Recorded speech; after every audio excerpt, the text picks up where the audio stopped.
Hey, welcome to the Keep It Cute Show. So this episode, we're going to talk about when the honeymoon is over. So after you've gotten into a relationship and you feel like things are headed out of the rosy colored glasses zone, right? And like things start to get a little bit more real. Yes. So today we're joined again by our girl, Miss Kheri Carter from Ready to Love DC. Hello. And so she's going to help us kind of talk about getting out of the honeymoon period and working through those challenges in our relationships. And one thing I love about having you on today is that it really allows us to talk about relationships in 3 different ways and 3 different stages of relationships. So you are with an amazing guy named Brian, and you guys have been... Shout out to Brian! Hey, Brian. Hi, baby. And you guys have been together, and you're currently living together. You're dating and cohabitating, so you have that aspect. Yes. Miss Sabrina is currently engaged to her guy, Walter. And I am a newlywed. I'm currently married to my husband, Alex. So we're trying to get to where she at. Right. So I think it's good to kind of share all of our perspectives from dating, engagement, and marriage. So we're going to talk about how we navigate our relationships and how we go from that rose-colored glasses honeymoon phase to actual real life. Absolutely. Mm-hmm. So I didn't even anticipate a honeymoon period because I'm not like married yet. You know what I mean? Like, did you anticipate a honeymoon period? I absolutely anticipated the honeymoon period. Like, I was looking forward to it, but unfortunately, we did not have a honeymoon period. Like, we went from the altar, I do, yes, amazing wedding, to old married couple, quick. I mean, you guys didn't live together before getting married, which is a key ingredient in this. Yeah. So, we did not live together. I know both of you guys have cohabitated. We have not lived together prior to. My husband is a minister, so we had a very strict dating and I didn't know he was a minister. I didn't know he was a minister. He's a minister. I knew he was religious. I knew he was very involved with the church, but I didn't know he was a minister. Yes, he's a minister. He's an ordained minister. I did not know that. I didn't know he that primarily is a minister of music. He doesn't, do praise and worship anymore. But and he comes from a very religious and conservative family, whereas my family... I did see that. Yeah. At the wedding. And my family's complete opposite. Well, I won't say complete opposite, but my family is Christian as well, but we are a very free-living family. We live, love, and laugh, you know? Yeah. So we came from 2 different upbringings, but so our dating and courtship was very... by his book. You know what I mean? It was very traditional. Yeah. And so it was a very difficult transition for my husband, going from being dating and engaged and all that into being actually married. Like that transition was a very difficult phase for him. You don't feel like it was difficult for you? It was difficult for me having patience with his difficulties. I feel that. Yeah. So for me, we've talked about it in previous episodes that I was engaged before, and I lived with my ex-fiance at the time. Right. I actually lived with another ex of mine before as well. So I had the experience of sharing life with somebody. Yeah. My husband has never even lived with anyone. Like, he hasn't even had a roommate. So by the time... Very different. Yes. Once he moved out of his parents' house, like college and everything like that, he's never even lived with a roommate. So going from that to, oh no, your wife is here every single day. It was a big transition for him. Yeah. I feel like, so I didn't necessarily anticipate a honeymoon period because, like I said, like, we are not married yet.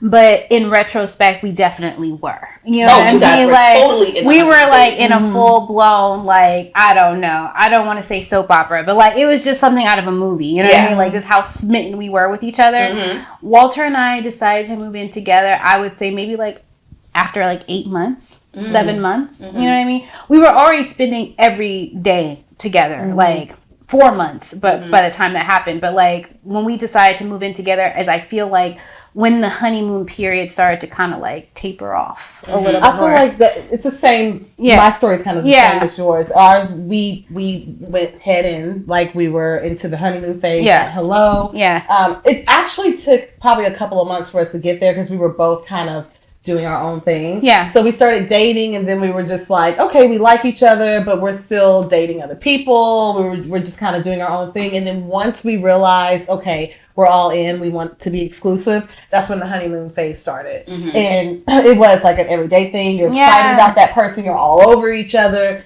And then, probably 6 or 7 months into dating and being together, we moved in together as well. Yeah. And it did change because the shit gets real. It does. Like, it starts to like, oh my God, I wake up to you every day, to where like, I wake up to you every day. Right. And then you start finding things that gets on your nerves. Yes. And, you're waking up, you're not looking sexy and cute. Like you're waking up and it's just you're living life together. Yeah. So then it changes. A lot changes once you move in together. So how did you know that the honeymoon phase was just over? Like, was there like, okay, we're not going on date nights? Is he not being romantic? Like, what was that for you guys? It wasn't like that for me. It wasn't like a non-romantic, because we even to this day, we are intentional on continuing. You guys are really good about date nights. Yeah. You guys are really good about that. We do date nights and, he still gets me flowers for no reason. Like he tries, it's just who he is to his core. But where it got real was just like, when you start having those uncomfortable conversations, when you start letting each other know that you're kind of getting on my nerves, that part. Yeah. And so it's not, that doesn't feel good. So, because at first you're being nice, you don't want to argue and you want to keep, slide. Yeah, you're letting a lot of things slide. And I like to see like those memes on IG where they're like, couples have been together for 6 months versus couples been together for 6 years. Yes. And a girl was completely like, different. Yeah, the guy was like, oh, can I have this last bag of chips? She's like, oh yeah, go ahead. And then for the 6-year relationship, he took the last bag of chips. She's like, see, why you want to take the last bag? Another. Yeah, exactly. So I feel like you start, you're best friends, right? Yeah. So you argue with your best friend. Your best friend gets on your nerves sometimes, and then imagine living with your best friend. Yeah. Mm-hmm. So I feel like that's where we're at. It's like that honeymoon phase changed once there were days where he get on my nerves and I get on his nerves. Yeah. You go through phases where you don't really like each other that much, or you kind of need that space or whatever. I feel like everybody, it's just the human nature part, I feel like in the beginning, you guys are like both on your best behavior. Mm-hmm. Do you know what I mean? Where you're like, you're just so smitten, you're so in love that you're like, oh, I'll let it slide, or oh, it doesn't matter, oh, whatever. And then after a while, you're like, no, I don't like that, or no, I need you to pick that up, or no, so like you start to be a little bit more vocal a little bit, you know what I mean? And I don't know if that's because you're less fearful that that person's going to be turned off. So now you're going to just like say whatever it is that you want to say. But I also felt like for me in particular, I felt like my patience was like growing thin. You know what I'm saying? Like I was getting much more irritated much more quickly, and I was like, shit. You know what I'm saying? So like watching that was something that I'm like trying to do. But, same for me. It was like in the beginning, like once we first got married and got moved in and everything, I would let a lot of things slide. I would let a lot of things go, and I would just kind of be like, I don't like that, but I'm going to give him grace. Yeah. You know what I mean? So you try to give grace, but I realized, and we've kind of come to the place where I need to say it, because if I give grace too long and I'm holding it in, it's going to fester and you're gonna bubble, grow resentment, and I'm going to grow resentful. And so me trying to give grace and preserve his feelings so that I wasn't like nagging or doing this and complaining about every little thing, me thinking that I'm doing the right thing by holding things in and like giving him a little bit at one time, ended up being even worse, because now my patience is gone, right? And I'm resentful, and he's like, "Well, what? You ain't say nothing. You didn't say nothing before, right?" Yeah, I think it's also when you're living together now, you kind of want to be comfortable, because before you gave each other grace because y'all were living separately, and it was only like a temporary get on your nerves, because now you go back into your own space, and you're like, oh, okay, I can breathe for a while. But now you're waking up with this person, you're living life with this person, so you kind of have to have those conversations where like, I know I ain't saying nothing before, but now we're living life together. Yeah. And I don't like when you leave your drawers on the floor every day. I don't like this. It's just different. I don't like when you leave the toilet seat up. Or I wish you would clean.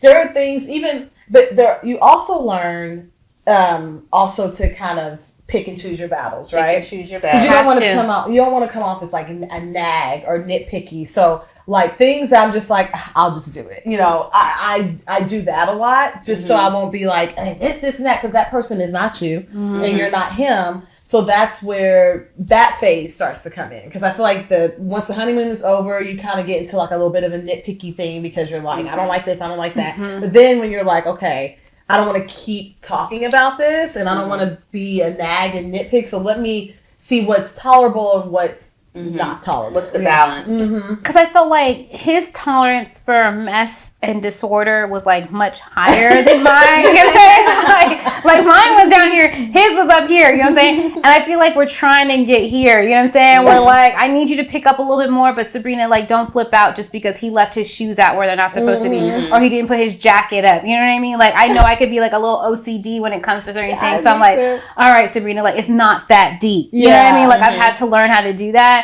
And I'm hoping that he understands, like, yes, you do need to take your shoes off before you come inside. I do care about things like that. Like, I see him trying a little bit. Yes. Try a little bit more. Yeah. But, like, me and Brian kind of went through that because I'm I like organization. Yeah. I like to place things in its place. And so when I first moved in, I went into like an organization frenzy. And he was just like, okay. So I'm like organizing underneath the cabinets and getting organizational things.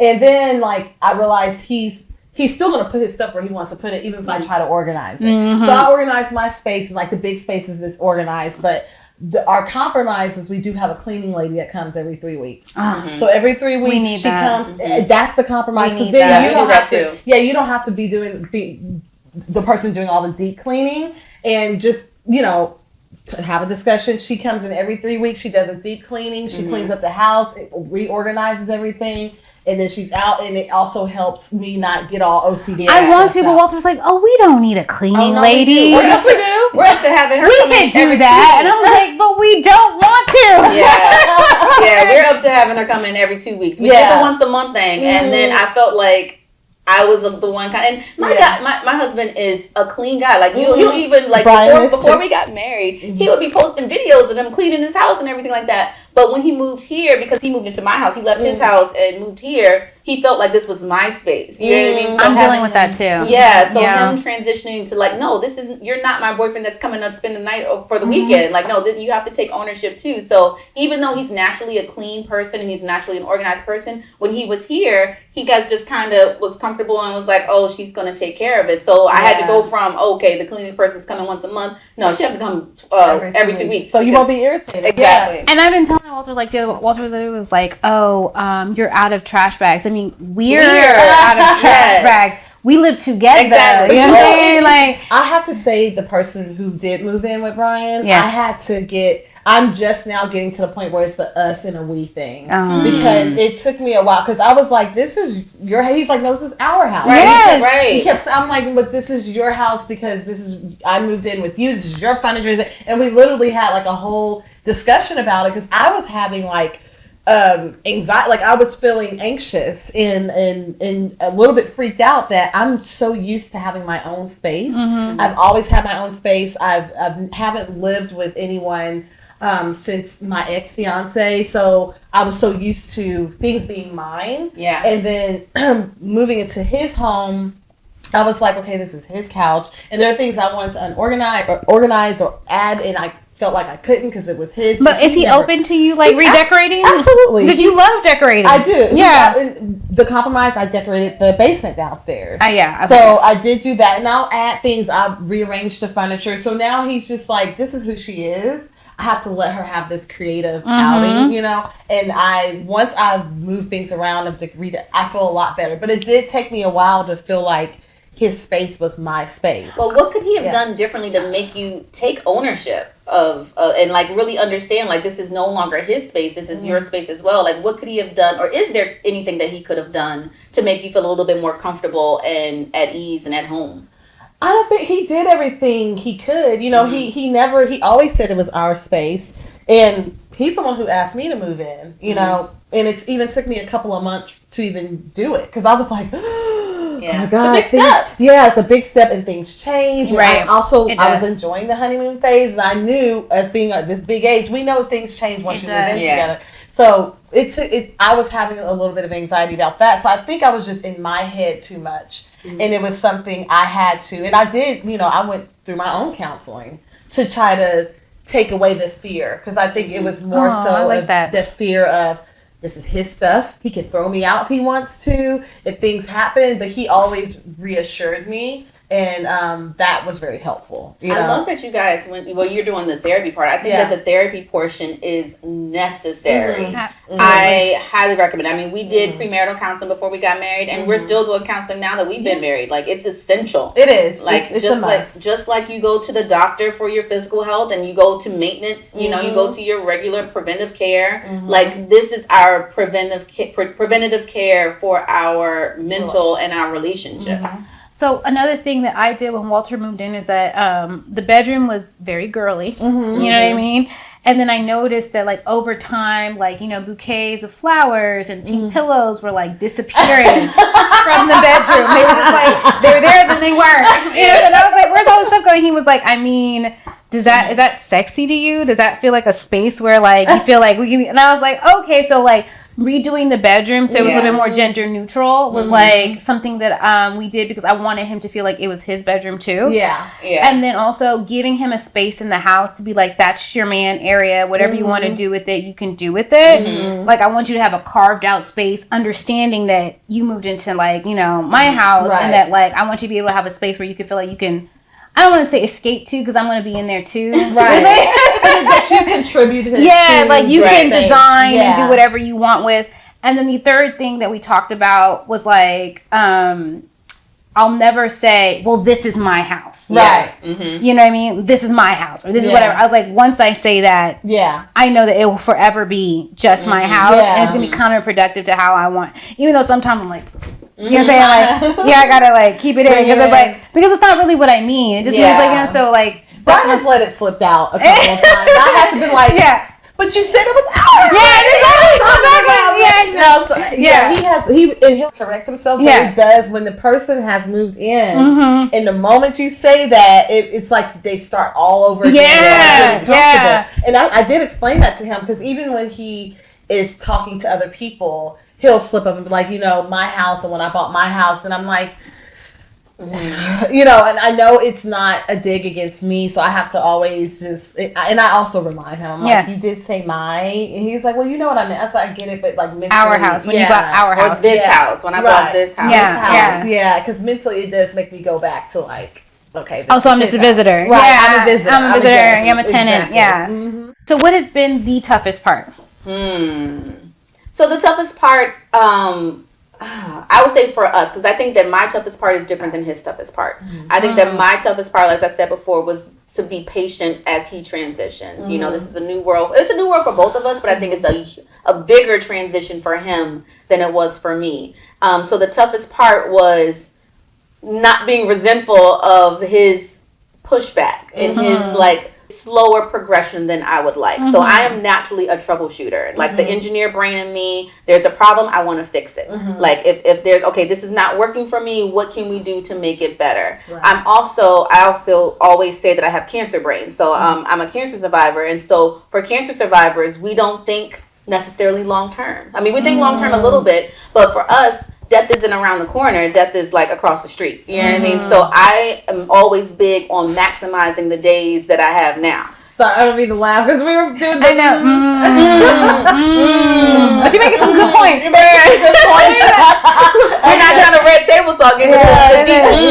But at the same time, like, I'm just saying that for my brain and the way that my brain processes things, I know that life isn't promised tomorrow, and everybody knows that. But for me, my goal is always to maximize the positivity and maximize being comfortable now, and not saying, oh, things will get better in a few years, or, oh, we're new, it'll work itself out. For me, I need to work itself out now, so that I can maximize the time that I have in the calm and the peaceful and the working out part, instead of saying it'll work out in the future. You know, so the toughest part for us was for me to not expect him to fix everything on my timeline. And the toughest part for him is to fix things quicker. You know, like to adjust and not be so rigid and like, oh my gosh, this is a change, this is against my routine, and this is not what I'm used to, instead of, this is where we are now, let's make it better. So I think that we both, like you said, we have to kind of meet in the middle. I have to not be so, let's fix this now, and he has to be less, it'll get better in the future. I have a very similar situation with Walter, in that, like, I don't have cancer brain, but I'm very like task oriented, project oriented, and I just want to go like full force into that, and like I just want to get it done. Yeah, just like for efficiency, for whatever. Like I just really value that. You know what I mean?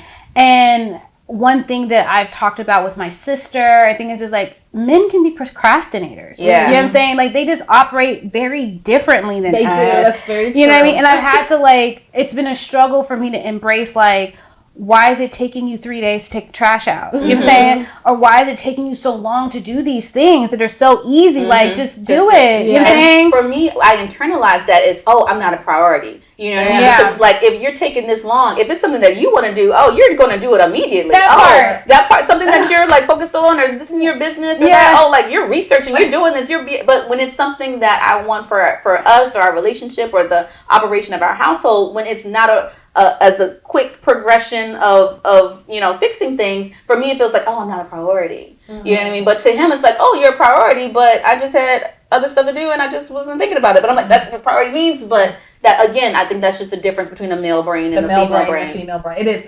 I feel like a lot of women struggle with the same thing, right? Because I have kind of the same story, but I think that's not me and Brian's biggest struggle.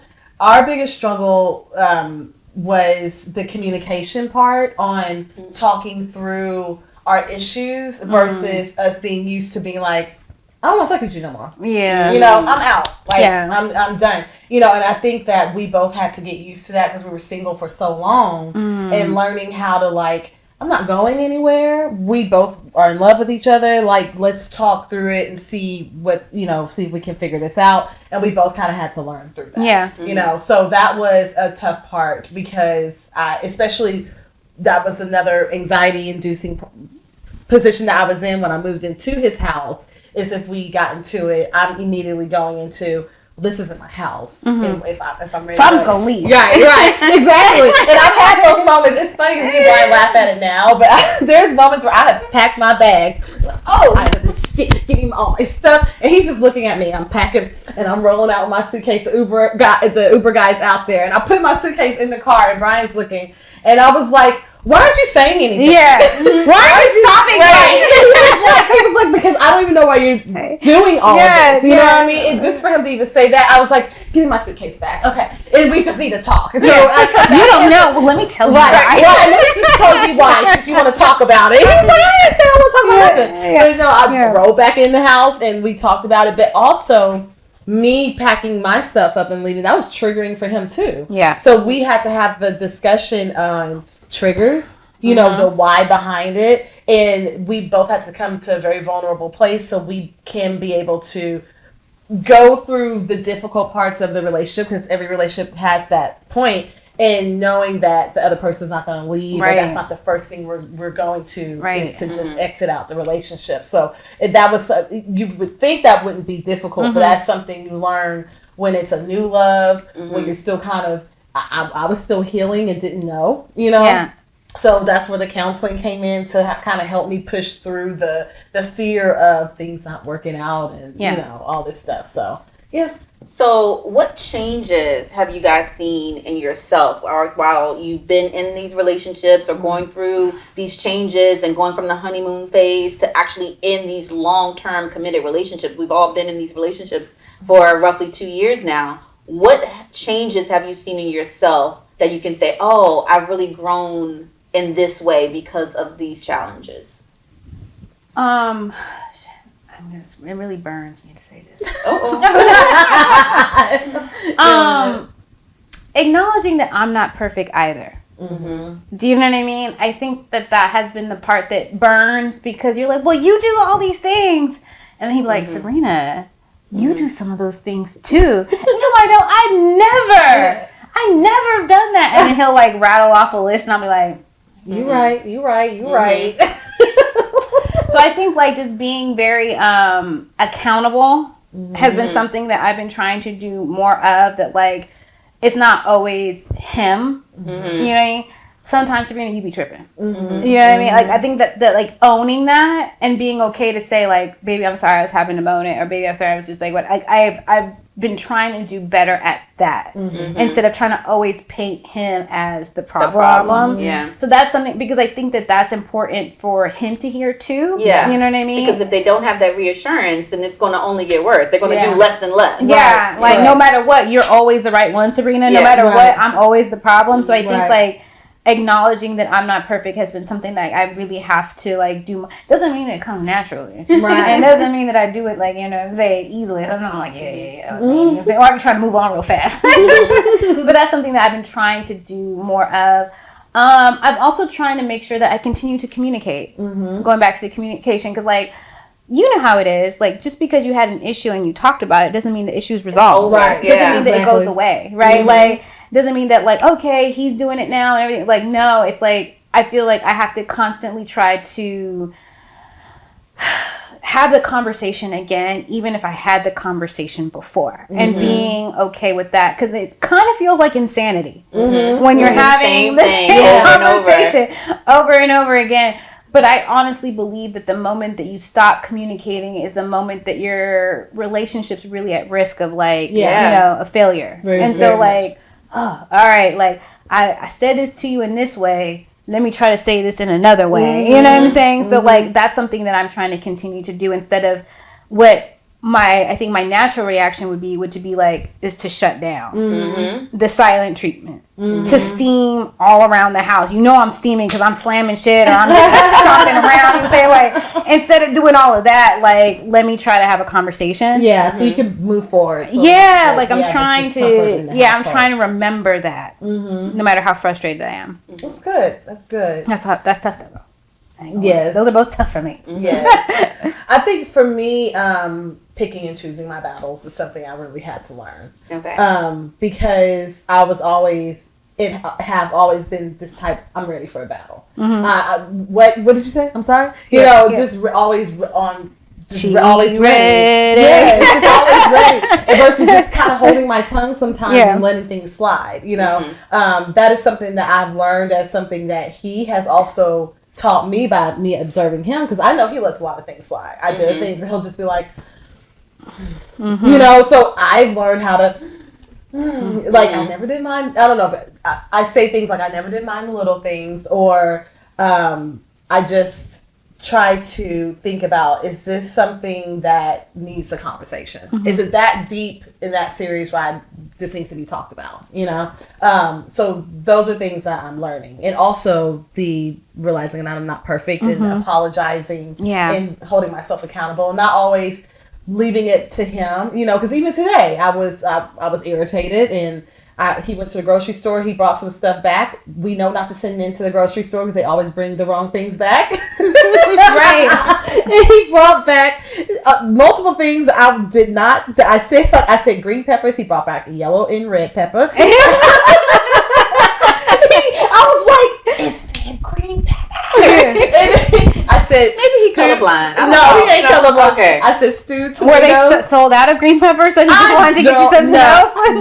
Listen, I was making a chili. He brought chicken, ground chicken, and he was like, "Do you want me to bring beef or ground chicken?" I said beef. He was like, "Oh, I already left the grocery store. I got the ground chicken." Exactly. So he came home, and I snapped. I was like, "Who cooks chili with ground chicken?" And I was gonna say, "Girl, so you got ground chicken chili at home?" Yes, no. You know? And so I did snap, and then he walked out the house. I didn't even know he was going to the store again. He just left. Yeah.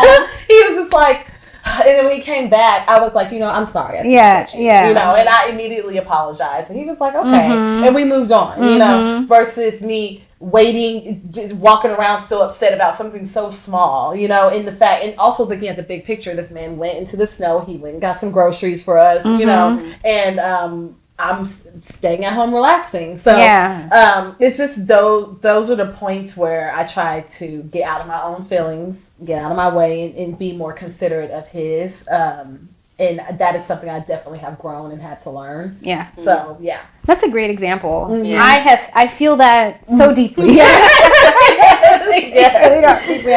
sure a lot of women feel that. But because Brian's one of those people, because Walter's like that too, where like I feel like they don't always I feel like they bite their tongue a lot. So sometimes when he finally does say something, I'm like, oh, I must have really mean that. Oh yeah, I must have pushed you to oh shit, yeah. For me, I realized, and I didn't realize this before, but I speak in absolutes a lot. Like I speak in absolutes, saying like, you never do such and such and such, or you always blah blah blah. And he was like, oh, I always do it. Oh, I never do that. And so I'm like, oh, okay. I don't mean never. When I say it, I don't mean it. But I'm just saying more times than not. So I did find that he internalizes like, oh, so you didn't appreciate when I did it. So you're going to say I didn't do it anyway. So I might as well not do that. Right. So I have to do better at not speaking in absolutes. I'm trying to watch my tongue. And then also, again, because the engineer brain in me always wants to see continual progress, and I want to track the changes, and I want to track the progression of this and how far we are from our starting point. And so I know I'm very analytical, but for him, he's like, it might be internal progression, or it might be things that I can't see. And so for me, it feels like there's nothing happening. Again, nothing. Yeah. You know, for me, it feels like there's not enough progress happening, and you're not doing anything. I'm not a priority or whatever. But he's like, I'm doing stuff. You just don't see it. You know. But I have to train my brain to think. Or as Walter says, do you need me to like call out every time I do something? Yes. So that you stop saying never and always. You know what I'm saying? He's like, do I need to tell you every time I clean up? Every time I do this? And sometimes I'm like, well, it would help. Not every time, but sometimes. Often. You know, just remind me. Assistant need reminders. Hey, I want to see. Shut me up. Show me that I'm wrong. Yeah. You know? So, That's interesting because I've had to also take that into consideration, like that the change is happening within, because Brian will say, well, you have to trust me, or you don't know what's going on, or you don't know what's going on in my head, or you know. So I also have to I'm still working on that, on just like letting his journey of growth be his and not necessarily off of my checklist or what works for me, to know that there's growth, but there's trust that there growth, trust him that he's doing what he needs to do in his own time, and he's not just ignoring you because he don't want to. His just timing and his ways and methods are just different than ours. Exactly. And I also try to remember that like men are not taught to always share their emotions, anxiety, struggle, whatever, fill in the blank, you know. Like women are. Like women are allowed to like, you know, be worried. They're allowed to, you know, whatever, stress. Men have to kind of stand strong. And so I feel like even though like we're their partner and you're like, you can show that side of me, you can be worried, you can say whatever, like I don't necessarily think that they always want to, because they don't want to black men, because they don't want our opinion of them to change. They no longer want to feel like, oh, I'm no longer this strong person, now I'm like this like weak man who's struggling with this situation. So I try to remember that too when I feel like Walter's in his head, and I know he's in his head. So I'm trying to be like, I'm trying not to get mad when he's like doesn't want to share with me. You know what I mean? Because sometimes I'd be like, well, just talk to me. We in this together. But you know, And I feel like they have to kind of go through their process in their head, so they can be able to easily talk to you, because they want to figure it out on their own, versus bringing it to you to figure it out. Because Brian is always like, well, if I tell you, then what? You're not going to be able to fix it. I'm like, you never know. But in his mind, he feels like he has to fix it. He has to be the one to fix it, you know? So I think it's good enough that we are that safe space for them anyway. Even when they come home, if it's a tough day, just having that peaceful, safe environment is appreciative of them to even be able to sit there and try to process that. So I try to even consider it, because a lot of couples who've been married for a long time, I've heard this from a lot of older women who've been with their husband, like, be his peace, you know, or just try to be that safe space for him. My brother has told me that, you know, just like if there's difficult times or moments where, you know, we get frustrated or we just want, he's like, just be his peace, just let him go through the process and figure it out. He'll eventually come to you. And he does. Like Brian, usually he'll be like, so this happened, or did I tell you about this? And I'll just be like, tell me. Tell me everything. I've been waiting. I know. This is what's been going on. Okay. Yeah. So, yeah. That's cute. I can see you doing that too. I know. I can be like, finally, what's the tea? What's the tea? He's opening. I also want us to give each other grace. I want us to give ourselves grace, because it's like, this is naturally going to be hard. Like we're literally merging lives with someone else, you know, cohabitating, looking forward to marriage, engaged, being married as newlyweds. Like we're literally changing our worlds. Like, and we're incorporating someone else. When you think about your family and your parents and how they were together and you just felt like a family, you are building a new family. You know what I mean? So of course it's going to be hard. Of course it's not going to come easy, and you're going to have to work for it. We're not always going to like each other. We're not always going to have the highlight reel that we put on Instagram and the things that we expected in a rom-com. It's going to be challenging, but you picked this person because this was someone that you wanted to ride the storm with. You know what I mean? And absolutely. I feel like that makes your foundation stronger. Exactly. Right? Like, by going through that, it makes your bond stronger. Like, if y'all ain't going through it, then how do you know it's even strong? Yeah. You know what I mean? Chose this person for a reason because, you know, at the end of the day, you know that their heart is genuine. I mean, like, for my husband, like, he could be acting like a jerk, but I'm like, you're acting like a jerk, but I know you're not a jerk. So let me just keep that in mind. You're having a jerk moment, but you're not a jerk. And I know that this is just something that we need to work through and kind of have a conversation about. So having that foundation of friendship and stability before you get here makes you know, like, during these tough times, if they get on your nerves, it's not because they're just these horrible people. I mean, now, if your guy is horrible, then just call a spade a spade. Yes. But if your guy is a good guy, and you know that at the end of the day, and at their heart and at their core, they're a genuine person, just know that it's worth the fight. It's worth the struggle. It's worth the growth to be able to get to the other side. And once you get to the other side, there's going to be another side you got to get to. It's always steady growth. This is the person you chose. It levels to this. It's levels to it. Yeah, levels to it. But I feel like we all lucked out and that we actually do have really quality men, which is so crazy. Once again, we had to go through that madness called reality show to find quality men. Look, everything. Honestly, when I got on the show, before I got on the show, I said a prayer to God. I'm like, okay, I'm gonna go through this because there's a reason why this is happening. I'm not sure what it is, but I'm gonna go through it. If my husband's not on that show, let it be short-lived. And it was short-lived, but also, you know, I feel like Brian will eventually be my husband. If it wasn't for the show, he wouldn't have found me, you know. So you were the success story that I thought I was going to have. So I knew going on to, I think we spoke about this in a previous episode, I knew going into it that I wasn't going to find my husband on the show. But I thought that somebody was going to see me on the show, slide in my DMs, and they were going to be the guy for me. And that's exactly what happened for you. But I want to know, what did Brian say to catch you with because I know he wasn't the only one. So he definitely wasn't the only. So I had several people slide in my DMs, but they gave opportunist vibes. Okay. So they're like asking about the show, or, you know, just they were just very extreme with saying. I had people say they were in love with me, or they loved, you know, weird stuff. But Brian slid in my DMs and was like, you know, I did see you on the show. Yeah. I thought you were very attractive, and you probably won't even respond to my message, but I would love to take you out to dinner or for a drink and just, you know, get to know you, because I felt like you carried yourself very well. Oh. I appreciate it. It was a very grown man. I love that it wasn't game. I love that he wasn't running game. Yeah, he wasn't running game. He wasn't like, you know, I just feel like you're the one. It was just, it wasn't thirsty, and he was like, you might not answer, but I love when he acknowledged it, like, I saw you on the show. Yes. Blah, blah, blah. Like, get it out the way. Like, get it out the way. Yes. And he shoot his shot, and I like that. So when I didn't respond immediately, I went through his profile. Oh, I know you did. You had to screen it. You had to see what's going on. I did. Let me see him smile. I googled his name. Take the hat off. He's going to hatfish you. Right. I googled his name. I made sure he wasn't too crazy, you know. And I did a background check. I did do a background check. I had a friend do the background check. Was it Simone? It wasn't. Well, I did ask Simone, but it was somebody else. My friend already had like. Wait, so you really did a background check on him? Yes. I am not mad. I did. I never known anyone to really do it. You've done it. Google searches. I've done Google searches. Yeah, I did a Google search and I did a background check. Yes, I did. He probably did a background check on me. You just never know. Yeah. But yes. So, and it wasn't like an extreme background check. It was just to make sure there was like no criminal history, like domestic violence. And the reason why I said that, because I did previous of that. This was like maybe a year and a half before Brian, I did date someone who had a domestic violence past, and I didn't know. And he did try to come at me, and I'm not the one.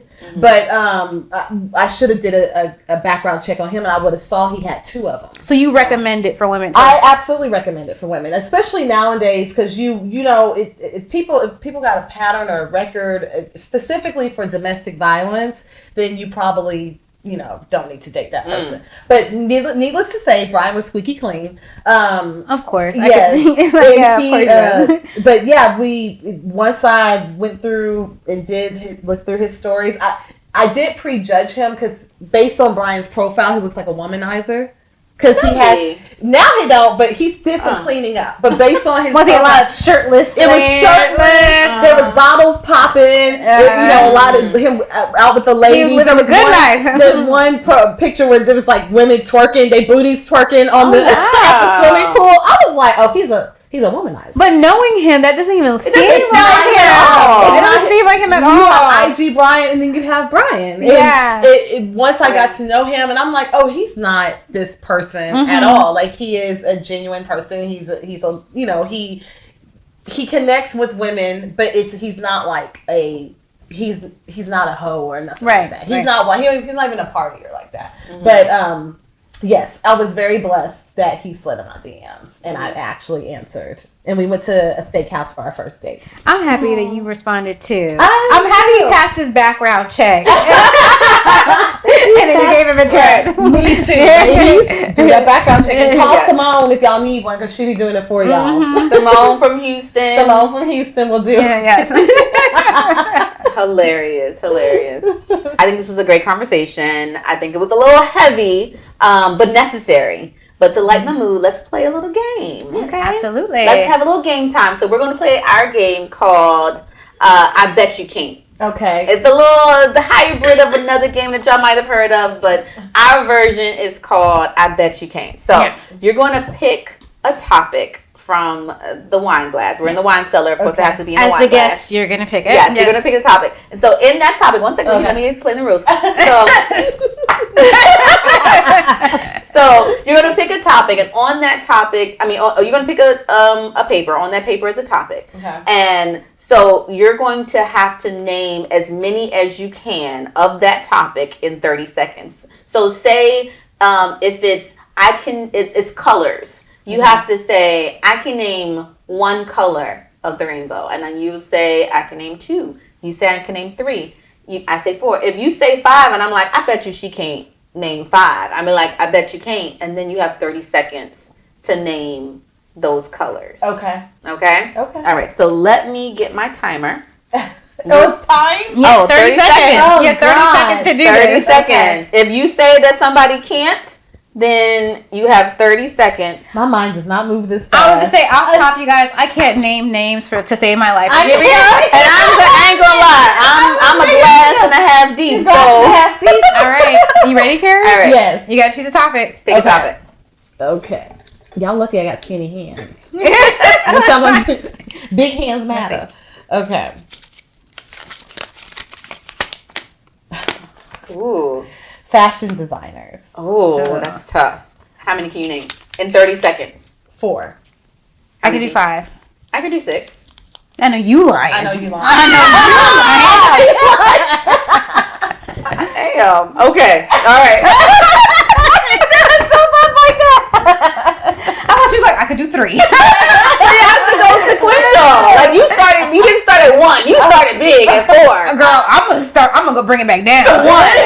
Okay, I gotta name it. What many I say? 6. Fashion designer. Yes. Okay, tell me when. And go. Donna Karen, Michael Kors, Rachel Roy, Ann Taylor, Tommy Hilfiger, and Zara? That's not a fashion designer? No. Anna Wintour is not a fashion designer. And fashion. Prada. There you go. You did it. Woo! Good job, girl. You did it. Time's up. Okay. I'm surprised that was so hard for you. It was hard. I've been drinking. Louis Vuitton. I'm sorry there. Gucci. I've been drinking. another one. You would pick another one, Kheri. Okay.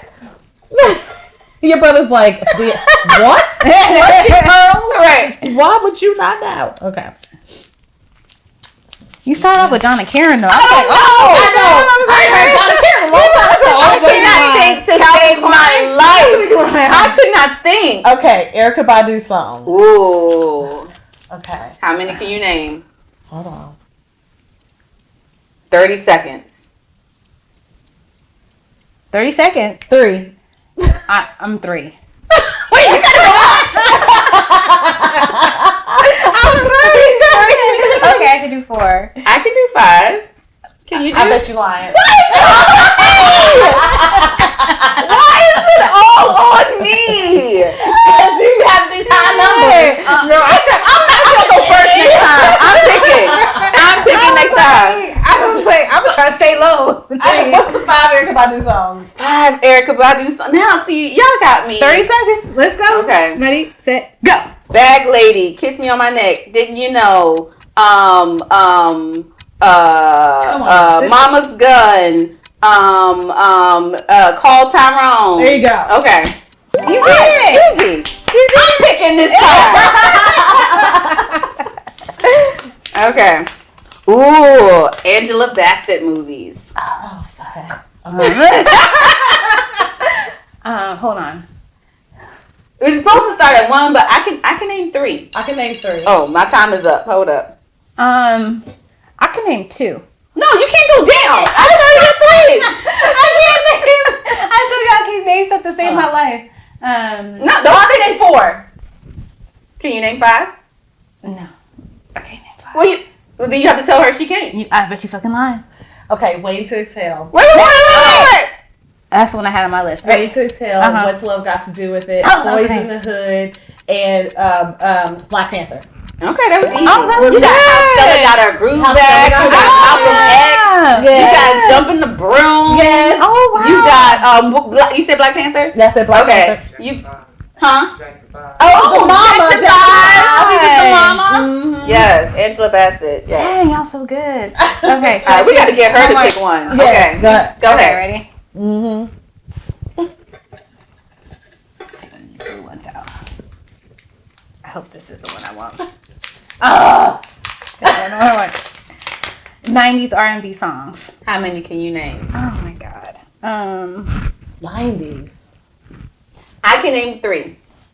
Oh, 4. 5? I know you're lying. Okay. Hold on. Wait. Let me get it started. Ready? 90s. Wait. No, don't give her no hints. Oh, okay. On your mark, get set, go. Boys to Men. Not artists, songs. Bended Knee. Oh, good one. That's a good one. Pretty Brown Eyes. Good. Is that 90s? Every Little Step I Take? Is that 90s? Yeah, sure. 9 seconds. Candy Girl. Okay. That's 80s. Oh. Okay. Silk. Time's up. The fact that it said 90s, I was like, ooh. 90s is not. Y'all a little young. Y'all a little young. Because I'm always mixing it. I know what you're talking about. I always mix 80s. I always mix 80s and 90s together. Me too. Yeah. I always make 90s and the early 2000s. I was like, wait. Yes. For me, it's 80s, 90s that I always mix up. Yes. 80s Okay. and 90s for me. Because 2000s is like Missy Elliott. Yeah, okay, yeah. Yeah, that was college for me. I was thinking Jay-Z. no Scrubs, that's 2000s. Mm-hmm. What about I can't remember names, the other TLC songs TLC. where they were in their dorm room. Like I could see the videos in my head. Red Light Special, Yeah. Creep. Yeah, like Red Light Special, was that 90s? No. They were dressed really 90s in that. Was it 90s? No, it was because I was in the 6th grade, 7th grade, so that was 90s. Yeah. Oh, Yeah. wait, you were in 6th grade? Or 7th grade. And when TLC, because I remember when TLC came out. I was Okay. in 6th grade. What's that one? It's a lot. Women who Common the rapper has dated. Oh. I love Common. I think we talked about that in a previous episode. I love Common. He's like so Women handsome. who Common the rapper has dated. Let me Ooh. I think I can get 4. I can do 4. Yeah. But there's more than 4. There gotta be more than 4. Ooh, I can do 5. Okay, I know you're lying. Well, apparently she knows. Can you do 6? No. Oh. Wait. We are changing the rules of the game completely over here. Go 6. Here we go. Oh, 6. Yeah, do it. Here we go. Ready? It's gonna come to you as it goes. It's gonna come. On your mark, get set, go. Okay, current girlfriend Jennifer Hudson. Yes. Which is odd. He dated Serena Williams. Yes. He dated Tiffany Haddish. Yes.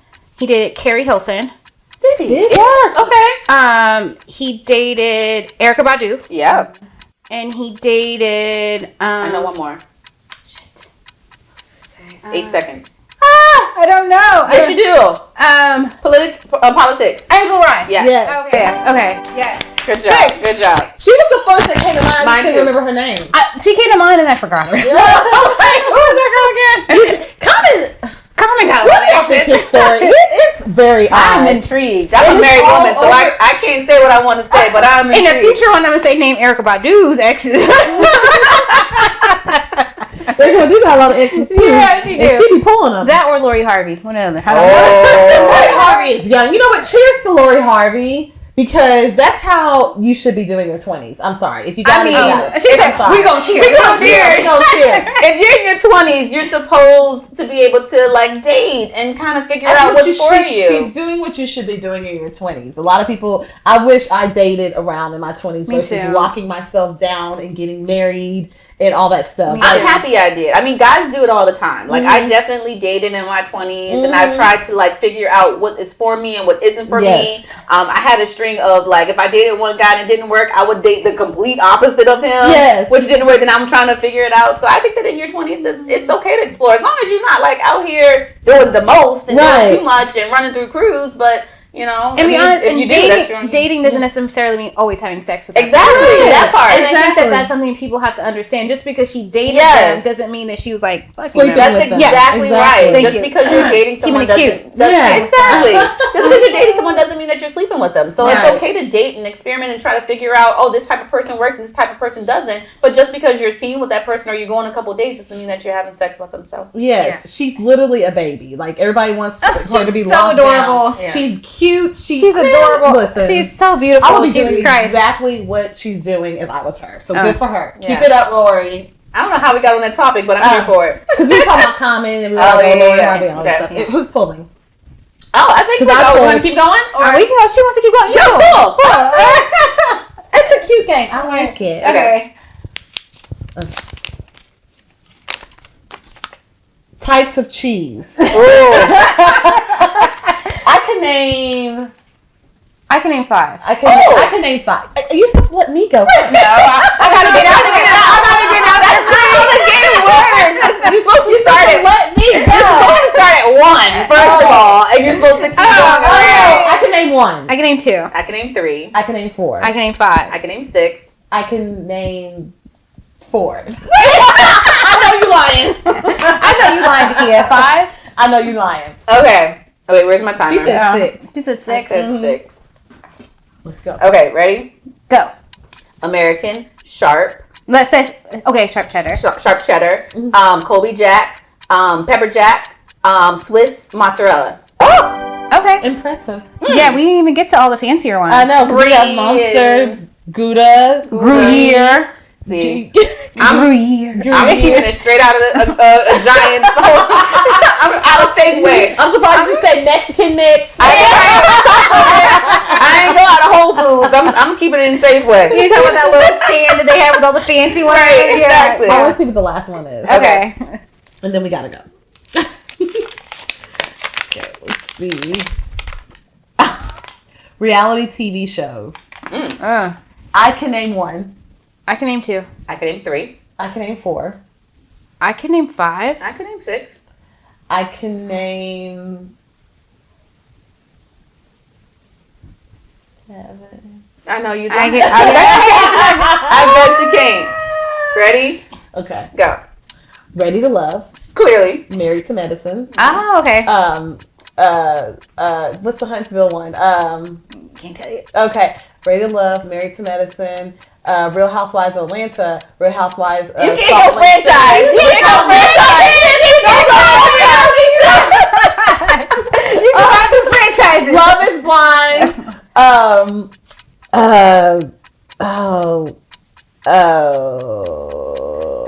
Girl, bring it back. I Love New York. Oh yeah, and then the Flavor Flav is show. Right. Y'all should have let me do all the y'all said reality TV shows. You can't go by franchise. But this was a lot of fun. This was a lot of fun. I am too. Yeah. I'm really, really I feel very honored to be here with you ladies and having this. It's like a therapy session too. Yeah. I'm gonna come home and just be loving all up on my man. Yeah, right. Let's bring the honeymoon phase back. You're welcome. I'll be home soon. Be ready. But thank you guys for joining us. We hope you enjoyed this episode of the Keep It Cute Show. Hopefully you have a great week and you continue to keep it cute. Catch us next week. See ya.